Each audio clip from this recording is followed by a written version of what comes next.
خود جناب فاطمہ علیہ السلام کی تنہا گواہی اس سلسلے میں کافی تھی، کسی اور گواہی کی ضرورت نہیں تھی،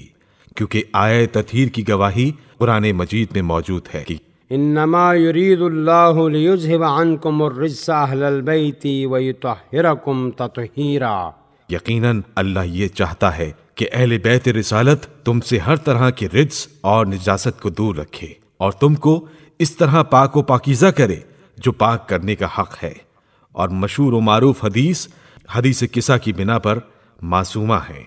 خداوند عالم نے ہر طرح کے رجس، نجاست اور برائیوں کو رسول خدا صلی اللہ علیہ وآلہ وسلم، حضرت علی علیہ السلام، حضرت فاطمہ علیہ السلام اور امام حسن علیہ السلام اور حسین علیہ السلام سے دور رکھا ہے، اور ان کو ہر گناہ سے پاک و پاکیزہ قرار دیا ہے۔ جس ذات کے کردار کی ضمانت خداوند عالم نے لی ہو، اس کے لیے کیوں کر ممکن ہے کہ وہ کوئی دعویٰ کرے اور وہ غلط ہو اور لوگ اس کو شک و تردید کی نگاہ سے دیکھیں۔ اس کے علاوہ حضرت علی علیہ السلام کی تنہا گواہی بھی کافی تھی، کیونکہ وہ بھی معصوم ہیں۔ حضرت علی علیہ السلام کی عصمت اور طہارت پر آیت تطہیر کے علاوہ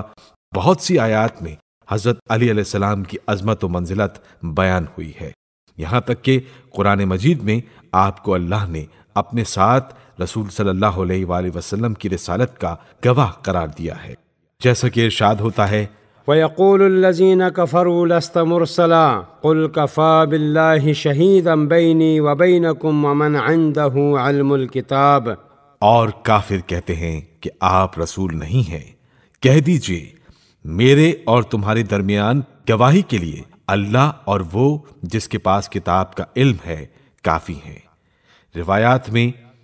من عندہ علم الکتاب سے مراد حضرت علی علیہ السلام کو قرار دیا گیا ہے، اور گواہ بھی اللہ نے اپنے بعد اسی شخص کو قرار دیا ہے جس کے پاس کتاب کا علم ہو۔ آیات قرآنی کے علاوہ بہت سی روایات اس بات پر دلیل ہیں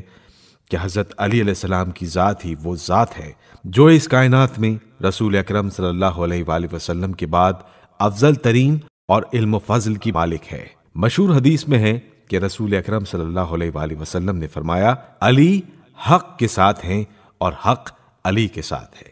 اے اللہ، حق کو ادھر موڑ دے جدھر علی مڑے۔ یہ حدیث اس حقیقت کی گواہ ہے کہ حق کا محور علی علیہ السلام کی ذات ہے، لیکن پھر بھی ان کی گواہی قبول نہیں۔ کس میں اتنی جرت ہے جو رسول اللہ صلی اللہ علیہ وآلہ وسلم کی مذکورہ حدیث کا انکار کرے، جبکہ یہ حدیث شیعہ سنی دونوں نے نقل کی ہے۔ جہاں تک بات ہے جناب ام ایمن کی گواہی کی، تو ان کی گواہی بھی تنہا کافی تھی، جیسا کہ ابن ابی الحدید نے نقل کیا ہے کہ جب خلیفہ نے ان کی گواہی رد کی تو ام ایمن نے ان سے کہا، کیا تم اس بات کی گواہی نہیں دیتے کہ رسول اللہ صلی اللہ علیہ وآلہ وسلم نے فرمایا کہ میں اہل بہشت میں سے ہوں؟ اگر تم اس کو قبول کرتے ہو تو میری گواہی کیوں رد کرتے ہو؟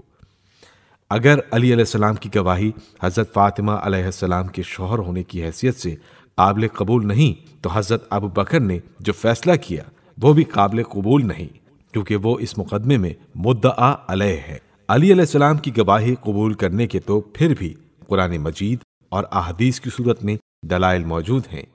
لیکن ایک مدعا علیہ کے منصف اور جج بننے پر شریعت میں کون سی دلیل ہے؟ یا دنیا کے ہی کسی قانون میں سے کوئی دلیل دے دیں کہ مدعا علیہ خود ہی اپنے خلاف کیس میں جج بن سکتا ہے۔